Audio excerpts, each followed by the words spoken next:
പാലാ പായപ്പയാർ ശ്രീധർമ്മശാസ്താ ക്ഷേത്രത്തിൽ വ്രതശുദ്ധിയോടെ ഭക്തർ 18-ാം പടി കയറി നെയ്യഭിഷേകം നടത്തി. അരുണാപുരം ശ്രീരാമകൃഷ്ണ ആശ്രമത്തിലെ സ്വാമിമാരുടെയും ളാക്കാട്ടൂർ ശ്രീരാമകൃഷ്ണ ആശ്രമത്തിലെ സ്വാമിമാരുടെയും നേതൃത്വത്തിലാണ് കെട്ടുനിറ നടത്തിയത്. പാലാ പായപ്പാർ ശ്രീധർമ്മശാസ്താ ക്ഷേത്രത്തിൽ ഭക്തർ 18-ാം പടി കയറി അയ്യപ്പനെ തൊഴുത് നെയ്യഭിഷേകം നടത്തി സായുജ്യം അടഞ്ഞു. 12 ദിവസത്തെ വ്രതശുദ്ധിയോടെയാണ് ഭക്തർ ഇരുമുടിക്കെട്ടുമായി 18-ാം പടി ചവിട്ടിയത്. 400 വർഷത്തിലേറെ പഴക്കമുള്ള പായപ്പാർ ശ്രീധർമ്മശാസ്താ ക്ഷേത്രത്തിൽ നിരവധി ഐതിഹ്യങ്ങളും നിലവിലുണ്ട്. കന്നിക്കെട്ടുമായി 18-ാം പടി ചവിട്ടി അയ്യപ്പനെ തൊഴാൻ ഭാഗ്യം ലഭിച്ചവരും അക്കൂട്ടത്തിലുണ്ടായിരുന്നു. ക്ഷേത്രത്തിലെ മകരവിളക്ക് പള്ളിവേട്ട മഹോത്സവവും 18 പടി കയറി നെയ്യഭിഷേകവും ജനുവരി 10 മുതൽ 15 വരെ തീയതികളിലായിട്ടാണ് നടക്കുന്നത്.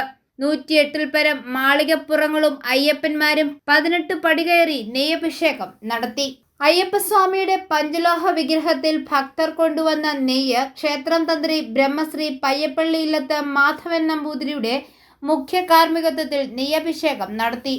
അരുണാപുരം ശ്രീരാമകൃഷ്ണാശ്രമത്തിലെ സ്വാമി വീതസംഗാനന്ദ, ളാക്കാട്ടൂർ ശ്രീരാമകൃഷ്ണാശ്രമത്തിലെ സ്വാമി രാമകൃഷ്ണാനന്ദപുരി, സ്വാമി സത്യാനന്ദപുരി, സ്വാമി ആത്മാനന്ദപുരി എന്നിവരുടെ നേതൃത്വത്തിലാണ് കെട്ടുനിറ നടത്തിയത്. 14-ാം തീയതിയാണ് പള്ളിവേട്ട മഹോത്സവം. ഐഫോറിയ ന്യൂസ്, പാലാ.